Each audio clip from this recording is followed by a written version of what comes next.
Shalom, la famille VCS.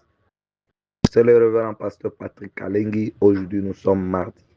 Bienvenue dans cette émission Vaincre la sorcellerie. Voilà.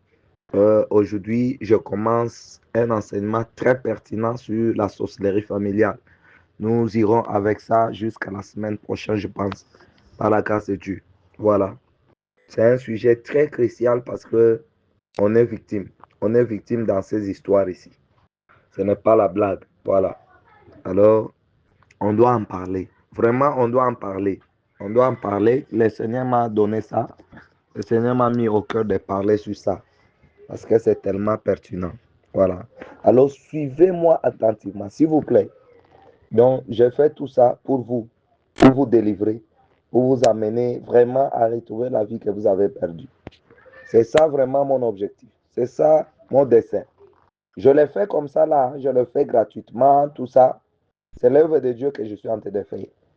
Quand toi tu es délivré, là, le ciel a compté pour moi. Voilà. Alors, la clé, c'est l'information. L'information est la clé de la victoire. Les pays qui sont bien développés, ils mettent beaucoup d'argent dans les renseignements. L'information coûte trop cher. Et même si vous allez dans des universités bien organisées, en Europe, aux États-Unis, ailleurs, les universités qui sont réputées, ce sont les universités qui coûtent cher. On peut vous demander même 50 000 dollars par an. Voilà, donc ce n'est pas facile. Alors, l'information est la clé de toute chose. Voilà. Même dans le combat spirituel, l'information, vraiment, c'est la clé. C'est la clé. Si vous n'êtes pas informé, c'est pourquoi la Bible dit mon peuple périt faute de connaissances. Pas faute d'onction, pas faute de ceci, cela, pas faute d'intelligence ou de relations, mais faute de connaissances. Voilà. Si tu n'as pas la connaissance, tu es à moitié mort. Voilà, tu es mort, mais vivant. C'est pourquoi je suis là, c'est mon devoir de vous parler, jusqu'à ce que vous soyez libres complètement. Voilà. La sorcellerie familiale. Matthieu chapitre 10, verset 36. La Bible dit, et l'homme aura pour ennemi le gens de sa maison. Ça, c'est Jésus lui-même qui a dit. Un ennemi, c'est quoi un ennemi d'abord? Parce que vous confondez, il y a des gens qui vont venir avec beaucoup d'exégèse ici pour chercher en exégèse, en herméneutique, en syntaxe. Non, non. C'est qui un ennemi ici? Un ennemi, c'est quelqu'un qui cherche à te faire du mal. C'est celui qu'on appelle ennemi. Mais pourquoi Jésus doit dire que et l'homme aura pour l'ennemi les gens de sa maison? Est-ce que vous comprenez? La sorcellerie familiale. Faites attention à la sorcellerie familiale. Voilà. La sorcellerie familiale, à faire de la sorcellerie familiale là, c'est pas quelque chose que tu dois prendre à la légère, hein? Parce que beaucoup de personnes subissent, périssent.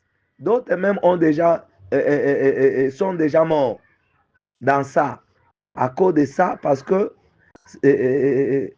tu as des liens dans la famille. La famille, tu as les liens directs, n'est-ce pas?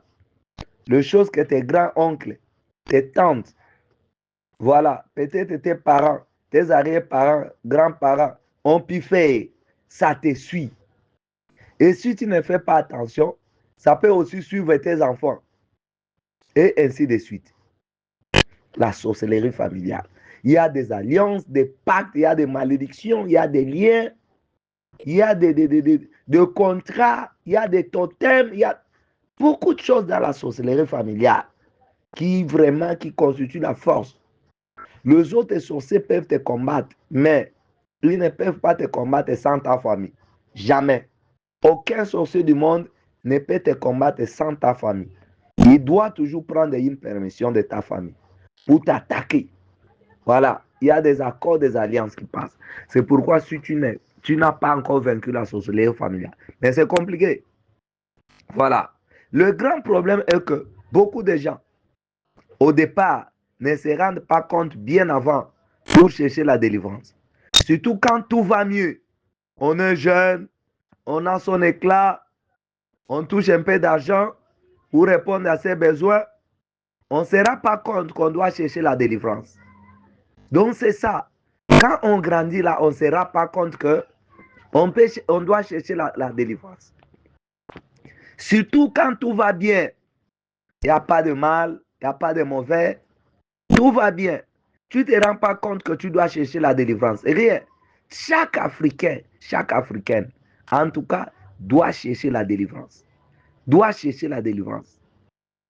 Mais chose d'autre quand tout va mieux.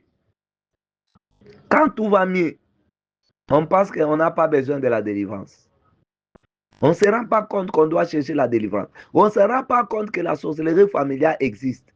Pire encore, vous commencez à fréquenter une église qui ne commence pas à poser le fondement de Christ en toi, puis te soumettre directement à un processus de délivrance.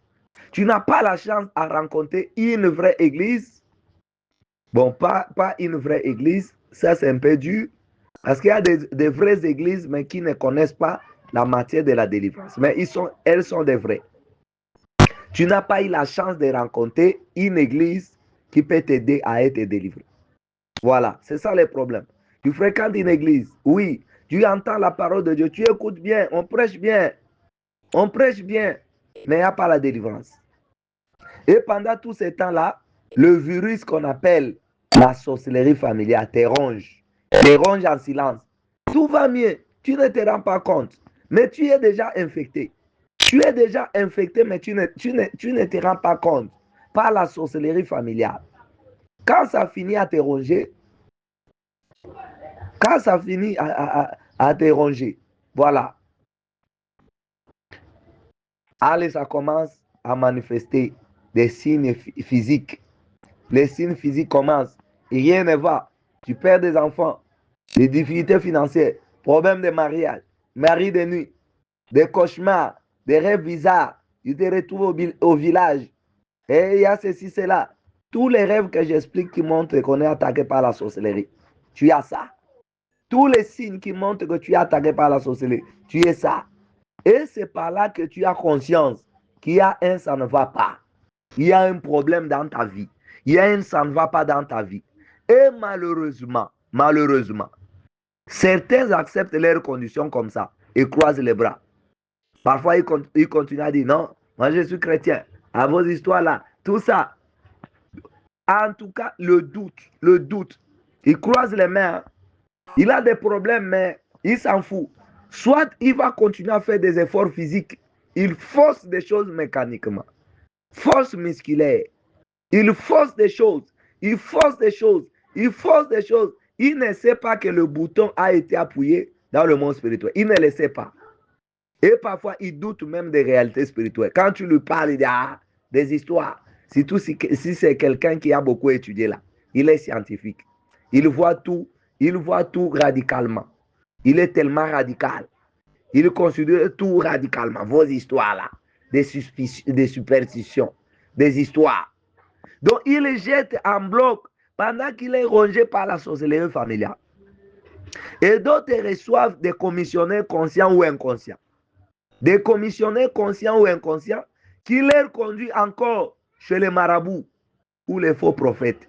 Voilà, on te conduit. Et c'est en cette période ici que les gens deviennent des esclaves des prophètes. Allez, tu consultes ces prophètes. Prophète, qu'est-ce que Dieu a dit pour moi? Qu'est-ce que tu vois pour moi, pour mon problème? Qu'est-ce que tu deviens esclave? Tu deviens esclave. Et c'est en ce moment-là que la simonie aussi. Donc tu as d'abord des problèmes. Alors on doit te dépouiller de tout ce que tu as par les prophètes là. Oh, je vois ceci, je vois cela, et je vois ceci, je vois cela. Et toi là, chaque jour, tu dois aller consultation prophétique. Consultation prophétique. Il y a un prophète là, il est rempli d'onction. Alors que c'est l'esprit de divination. Tu ne sais pas que tu es en train de continuer de t'enfoncer, de t'empirer encore davantage dans la sorcellerie familiale. Parce que ces prophéties-là nourrissent encore cette sorcellerie familiale qui est en train de te ronger, ces virus-là. Il est en train de te ronger. Voilà. Tu continues à les nourrir par de faux prophètes. Et pire encore, des églises de noirs ou des églises des esprits, ce qu'on appelle à Kinshasa des Mpevalongo, des Kimbangistes, des églises, je ne sais pas, Bima ou des histoires. Toutes ces églises-là, vous nourrissez la sorcellerie familiale, je vous dis. Je sais ce que je vous dis. Vous êtes en train de nourrir la sorcellerie familiale. Il y en a beaucoup de faux serviteurs que je connais, qui sont vraiment, qui parlent aussi, qui prêchent aussi, qui font des services, mais sont des faux. Sont des faux. Sont des faux. C'est faux. Voilà. Il y a beaucoup de preuves. Il y a des gens que j'accompagne, que le Seigneur leur montre aussi. Le faux prophète là. Ils ont des preuves. Ils ont des preuves. Mais malheureusement, quand tu as déjà des problèmes là, tu vas là-bas. Tu vas là-bas. Hein, parce qu'elle est commissionnaire. Peut-être le membre de la famille hein, qui est dans ça aussi, dans la sorcellerie, va te dire, je connais un prophète. Je connais quelqu'un. Il va te conduire là-bas pour t'enfoncer davantage, pour que tu puisses t'empirer, sombrer. Voilà. C'est compliqué. C'est compliqué. Là encore, tu pars nourrir cette sorcellerie familiale, ces virus-là. Et tu perds davantage ton temps. Tu perds le temps dans ces démarches-là. Et parfois, d'autres vont chez le marabout. Chez les marabouts, littéralement, le marabout là. Oh, il y a quelqu'un qui va t'aider, il va te laver, il va te mettre le pouls dessus votre organe génital, il va faire ceci, cela, des cérémonies. Vous allez là-bas, c'est pour vous livrer encore davantage. C'est comme quelqu'un qui fuit la pluie, mais qui va tomber dans la mer. Donc, c'est la même chose. Donc, tu veux fuir la sorcellerie familiale auprès des marabouts. Tu t'enfonces encore davantage. On t'appuie encore le bouton, tu t'enfonces. Donc, tu t'es noyé dans la mer. Maintenant, quand tu veux mettre ta tête comme ça, quelqu'un vient t'enfonce encore dans la mer. C'est le marabout, le faux prophète, le faux église là. Des églises, des églises là, dites les églises d'esprit. Des églises d'esprit, les églises des choses. Tu t'enfonces encore. Tu t'enfonces encore. Tu t'enfonces encore davantage. Et chose drôle, il y a des gens qui nourrissent encore la sorcellerie familiale. Oh non, je n'ai pas fait le blindage, la protection pour me protéger. Ou bien tu as problème de mariage. Oh, je pars maintenant. On va me donner la chance. On va me laver. Donc, tu es en train de nourrir la sorcellerie familiale. Tu ne le sais pas. Et ça, le grand problème. C'est ça le comble. C'est ça ce qui t'a enfoncé encore. Et pire encore, c'est là qui vivent dans le péché. Qui vivent dans le péché. Ils s'enfoncent encore. Tu fais la prostitution là. Donc, cette prostitution là, l'énergie là, ça nourrit la sorcellerie de votre famille. Le sorcier de votre famille, ce sont eux qui bénéficient de ton énergie. Quand tu fais la prostitution, tu fais la masturbation, quand tu fais, je ne sais pas, mais quand tu deviens ivrogne là, tu bois sous là. Tu es en train de nourrir la sorcellerie familiale. Quand tu fais la prostitution là, tu couches avec tous les hommes, avec toutes les femmes. Tu crois que tu es devenu vedette. Tu crois que tu es beau, tu es joli. Tu crois que tu es belle. Tu crois que non, pour gagner le pain ou bien pour manger, tu dois coucher avec tout le monde. Là, tu es en train de nourrir encore davantage la sorcellerie familiale et tu perds ton temps. Tu perds ton temps.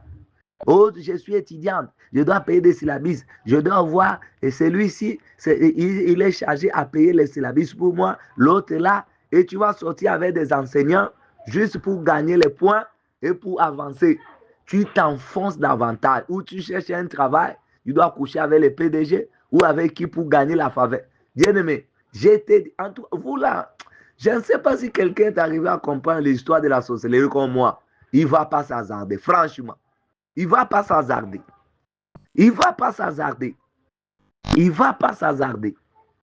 Maintenant, quand toi tu es la personne que Dieu a choisie, hein? Quand toi tu es la personne que Dieu a choisie, à mettre fin à la sorcellerie de votre famille. Dieu est amour, hein? Dieu est amour, je te dis. Dans chaque famille, il y a quelqu'un que Dieu a choisi pour mettre terme à ces histoires de la sorcellerie de la famille. C'est comme Abraham. Et Dieu dit, quitte la maison de ton père, la maison de l'idolâtrie. Va là où je te dirai. Donc, à chaque famille, il y a quelqu'un que Dieu a prédestiné. que Dieu a préparé dans le ventre de sa mère pour briser les histoires de la sorcellerie familiale. Il y en a. Malheureusement, ce n'est pas tout le monde qui a accompli cette mission. Hein. Ce n'est pas tout le monde parce que les sorciers là ne sont pas faciles. Ils vont faire tout pour te détruire. Imaginez ce que je suis en train de dire. Suivez-moi très bien. Quand toi, tu es la personne que Dieu a choisie pour mettre fin à la sorcellerie de votre famille, briser des alliances, renverser des hôtels, tout ça, comme Gédéon, briser des malédictions, tout ça, tu vas forcément passer par énormément de tribulations. Bien-aimé, je vous dis ce que moi-même je vis. Parce que dans ma famille, c'est moi. C'est moi là. C'est moi. C'est moi. Je suis même, je suis le plus petit de ma famille. Hein. Et c'est moi que Dieu a choisi. Et je vous dis, si vous n'avez jamais écouté mon témoignage, et je ne le donne pas maintenant là, je le ferai un jour. Un jour, quand je vais commencer à vous relater mon histoire. Je ne le fais pas encore maintenant. Je suis encore délité. Je vais vous relater mon histoire un jour. Un jour. Par la grâce du Seigneur. Des tribulations, je vous dis. C'est pas facile. Et tous ces sorciers-là de la famille, ils savent que c'est toi. C'est toi que Dieu a choisi pour détruire les histoires-là de la famille, des traditions. C'est toi que Dieu a choisi. Donc, tu vas subir des tribulations. Des tribulations, je vous dis. Parce que la famille-là veut que leurs choses continuent. À cause des pactes qu'ils ont faits. Les esprits derrière le fouet, les esprits derrière eux là, le fouet. Et ces esprits-là vont te combattre aussi. Est-ce que vous comprenez? Les esprits-là, des traditions de la famille, tout ça là, vont te combattre aussi quand tu te lèves pour combattre, pour chercher à briser leurs alliances, à renverser leurs hôtels de la famille. Ces esprits-là vont te combattre. Il y a un jeune homme là, que Dieu avait choisi. Il était dans la sorcellerie, il a quitté la sorcellerie. Maintenant, il travaille dans le christianisme. C'est lui qui aide plusieurs personnes pour révéler les choses des ténèbres et aussi orienter les gens dans la délivrance. Maintenant, un jour, il croise son oncle en route. Il va lui dire, petit, viens. Lui, il ne le connaît pas. Physiquement, il ne le connaît même pas. Mais cet oncle lui connaît. Il dit, petit, viens. Tu me connais. Regarde-moi bien. Regarde-moi bien. Le petit l'a regardé. Tu me connais? Le petit dit, non. Moi, je ne te connais pas. Il dit que petit, toi, tu es un enfant d'hier ici, un enfant. Tu veux te faire quoi? Tu es venu, tu as trouvé les gens dans les trucs. Au lieu de suivre seulement, tu veux chercher un autre chemin. Tu veux faire n'importe quoi. Toi, donc, physiquement, ce n'est même pas dans le rêve. Il lui dit là, petit, tu es un petit d'hier là. Tu nous as trouvés dans les choses. Maintenant, qu'est-ce que toi tu veux venir faire? Qu'est-ce que tu veux venir montrer dans cette famille? Le petit, comme lui aussi, il était là. Il lui dit que, oh, oncle, moi j'ai choisi mon chemin, c'est tout. C'est mon affaire. L'oncle s'est fâché et le petit est parti. Donc, il faut dire que c'est pas facile. Et la première chose dans la sorcellerie familiale, la première chose, c'est dans le choix du mariage, conjoint ou conjointe. Le choix des partenaires, c'est là où les sorciers de votre famille vont piquer leurs muscles. Voilà. Vous savez quoi? Il y a des parents qui marient leurs enfants.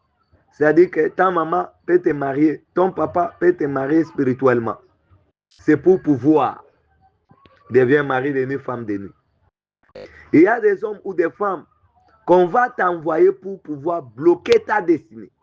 Te retarder même. Si la personne sait que vous n'allez pas finir votre vie ensemble, cette personne va te faire de la magie noire, par exemple. Donc, les sorciers de votre famille vont s'organiser correctement pour t'envoyer une femme ou un homme qui viendra pour te ruiner, pour bloquer ta destinée, pour te retarder. Et cette personne-là, elle-même sait que vous n'allez pas vivre pour toujours avec elle. Voilà, vous n'allez pas vivre ensemble. Cette personne va te faire de la magie noire. Vous voyez, par exemple, des femmes qui mettent des règles. Il y a un papa là, qui est membre de notre plateforme, qui nous avait relaté la femme qu'elle avait eue. Ah, en tout cas, ce papa-là, vraiment, j'ai pris pour lui. J'ai pris que le Seigneur puisse le délivrer. Un jour qu'il témoigne, il va nous témoigner tout ce qu'il a vécu et comment le Seigneur l'a délivré. Il sera un grand témoignage. C'est pourquoi le diable est en train de tout faire pour le coincer. Pour le coincer, mais le Seigneur est fidèle. Parce que je sais que ce papa a la foi. Il a la foi et le Seigneur ne va pas l'abandonner. Donc, il a regardé, il a vu la femme qui était avec elle en train d'uriner sur l'eau que la femme est allée mettre dans la douche pour que son mari puisse se doucher. Le Seigneur est fidèle. Il a ouvert les yeux de cet homme-là, physiquement comme ça. Il a vu comment cette femme était en train d'uriner dans l'eau, que lui devait se laver. Quand il a demandé à cette femme-là, la femme a nié. Je vous dis, les sorciers sont des menteurs. Les sorcières sont des menteuses de haut niveau. Même si tu l'as attrapé comme ça, tu l'as attrapé la main dans le sang, elle va nier. Elle va nier. Le sorcier, c'est leur spécialité. Sont des menteuses, des menteurs de haut niveau. Vous n'allez pas comprendre. Donc, ils vont tout faire pour t'envoyer une femme qui va bloquer ta vie, ta destinée, qui va gâter ou qui va te retarder. Voilà. Si déjà toi-même, ta famille est dans la sorcellerie, ils vont se connecter entre eux, entre ta famille et la famille de cette femme ou de cet homme-là.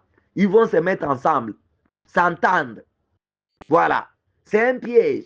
On t'envoie une femme qui est dans la famille, par exemple, des chefs du village ou des chefs coutumiers, dont la sorcellerie est vraiment assise. Ou son père, c'est un marabout ou un féticheur.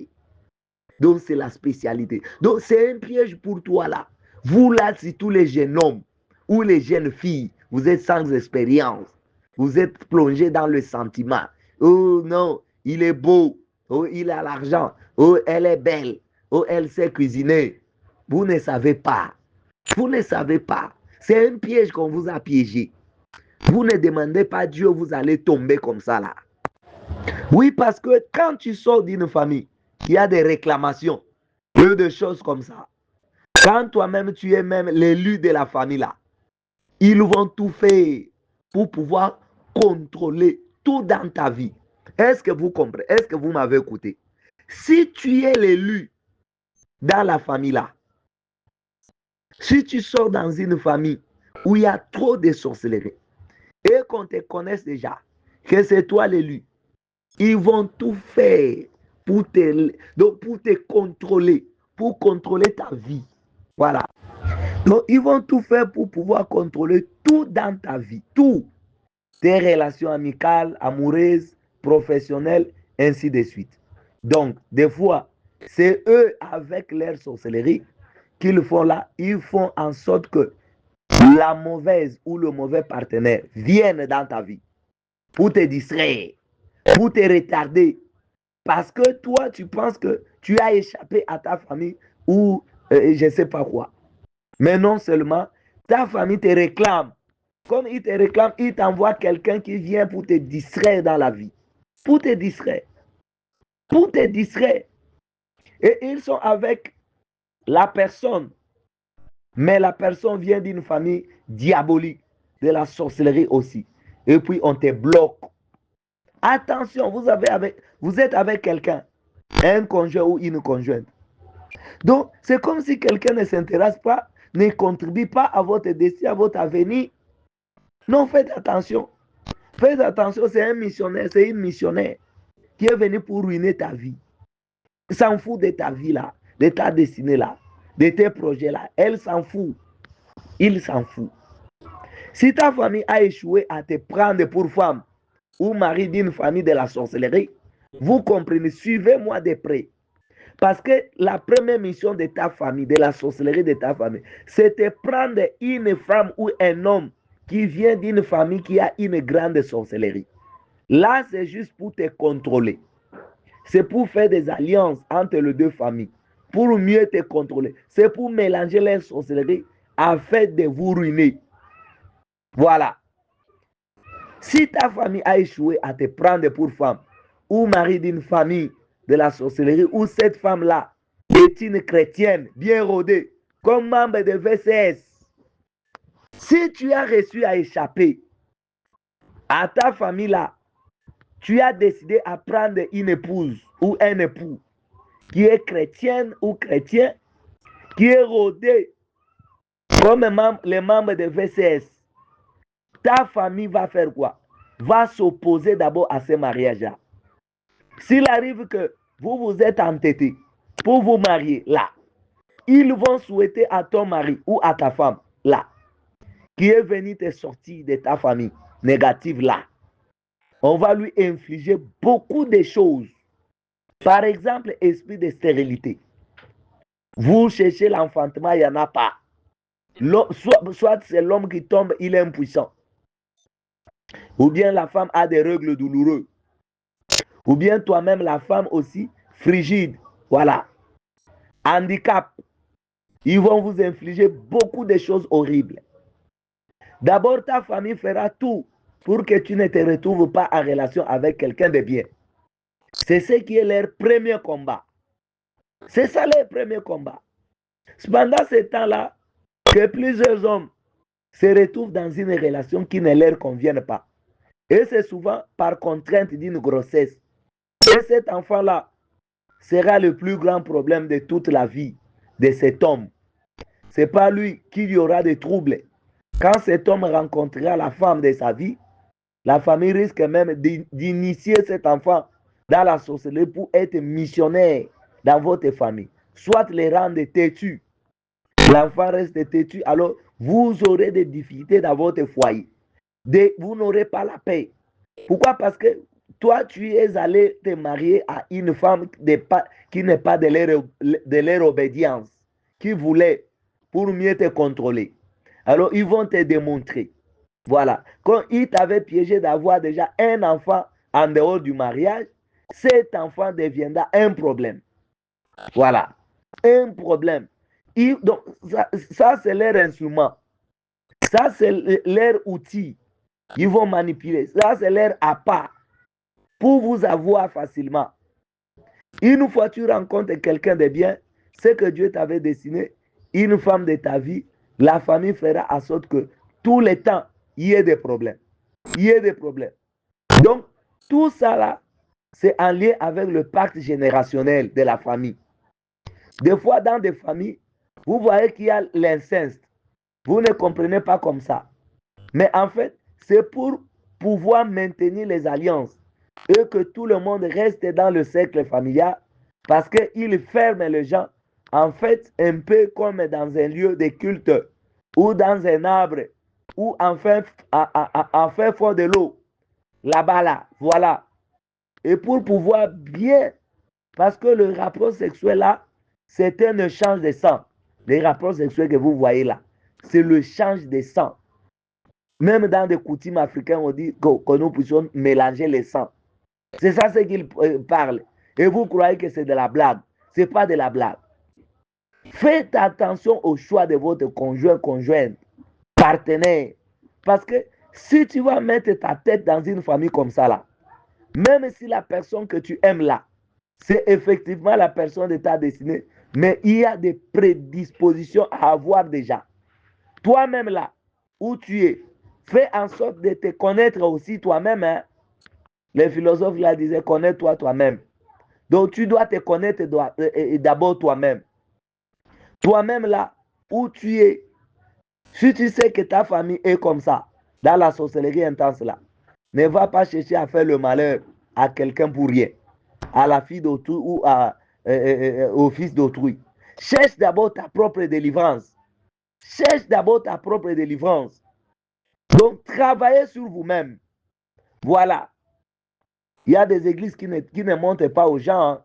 Les histoires de délivrance, là, ils pensent que quand tu as reçu Jésus-Christ dans ta vie comme Seigneur Sauveur, tu n'as plus besoin de la délivrance et tout, c'est automatique. Non. Lazare est résisté, mais on donne encore l'ordre de lier-les, laissez-les aller. C'est significatif. Nous allons voir ça dans la Bible. Donc, quand tu as reçu Jésus-Christ, tu dois commencer un voyage. Un voyage, tout un processus de délivrance.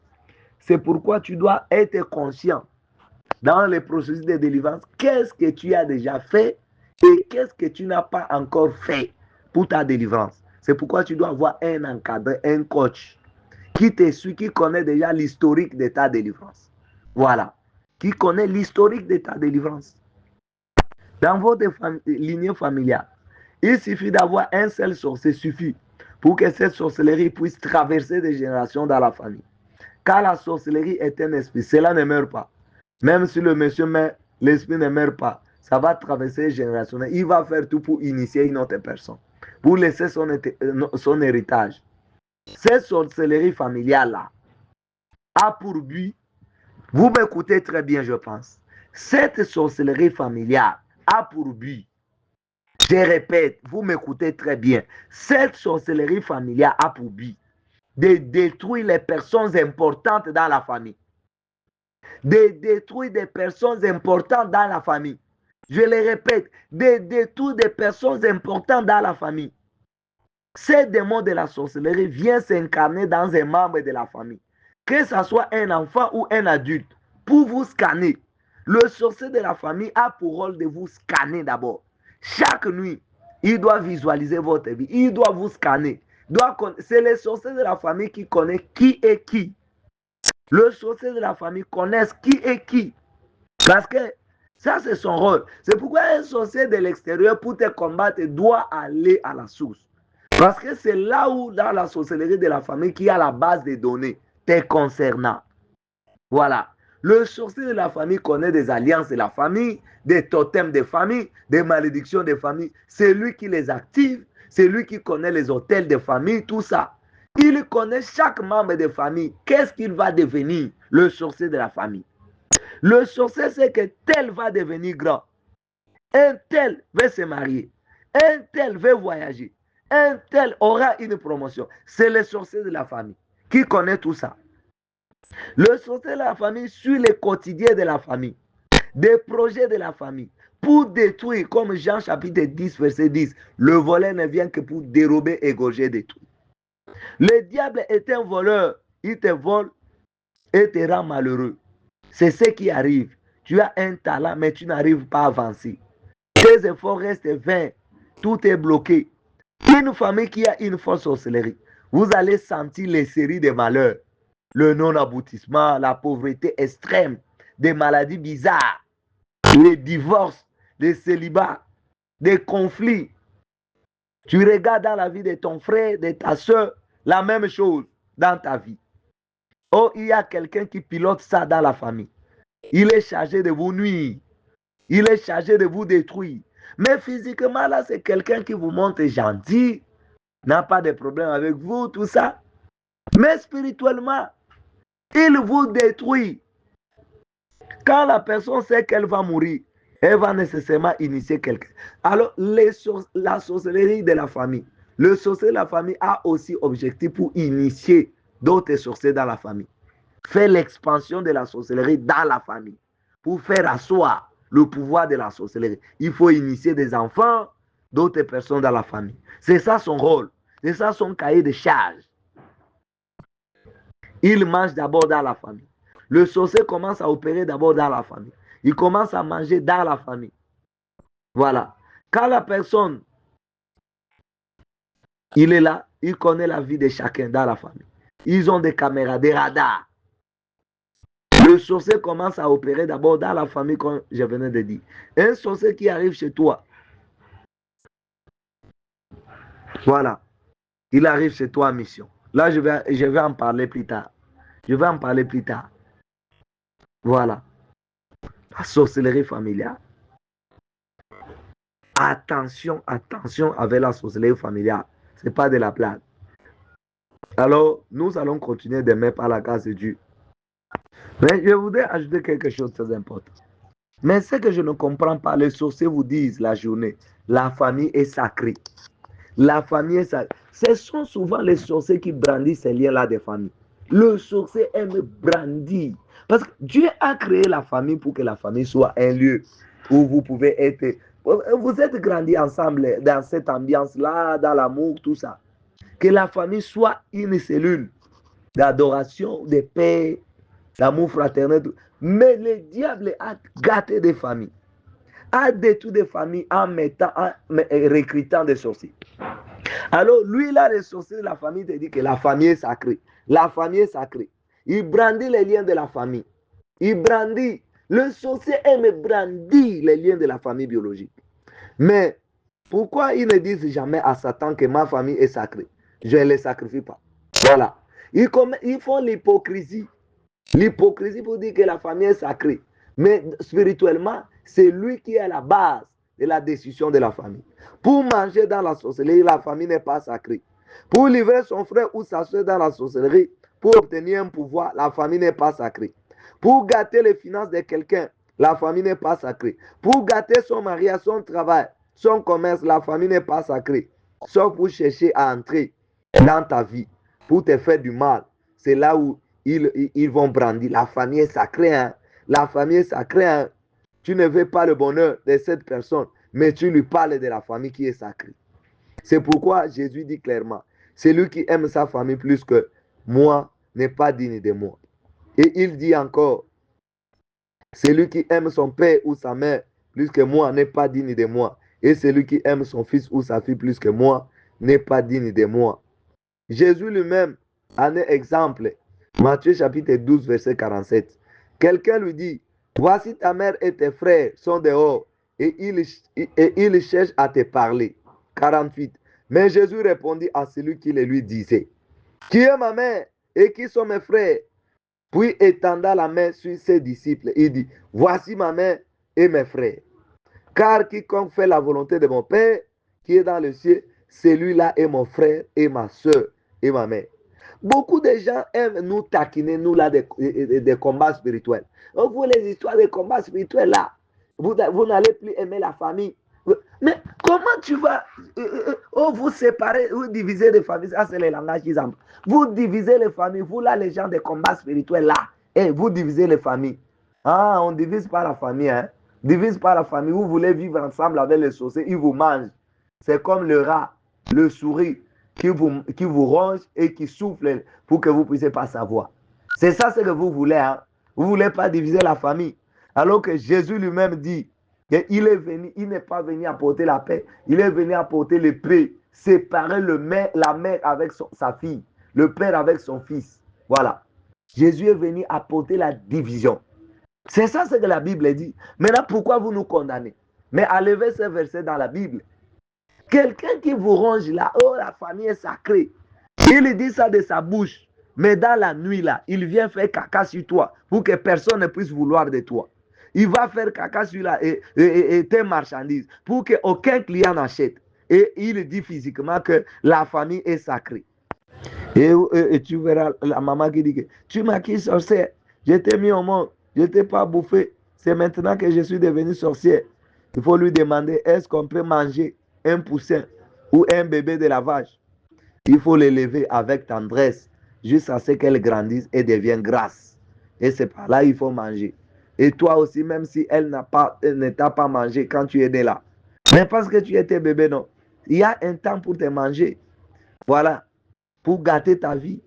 Alors il faut faire attention aux sentiments. Aux sentiments. À l'aveuglement. Alors que le Seigneur vous aide à comprendre ce que nous allons. Aujourd'hui, c'est le début, nous allons avancer. Ajoutez les gens massivement dans notre plateforme, dans notre groupe. Ajoutez les gens massivement. Vous avez les gens là qui ont des problèmes. Amenez-les au pied de Jésus pour suivre ses enseignements pour les délivrer. Pourquoi vous les gardez? Ne soyons pas égoïstes. Ces enseignements vont délivrer plusieurs personnes. Parce que beaucoup de gens sont en train de naviguer dans l'ignorance, des sentiments inutiles et qui vivent les calvaires.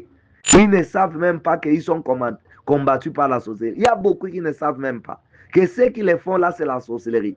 Ils ne savent pas. Parce que les sorciers travaillent en cachette et en silence. Voilà. Alors, partagez massivement nos enseignements. Ajoutez les gens massivement dans notre plateforme pour bénéficier de nos enseignements. Que le Seigneur vous bénisse.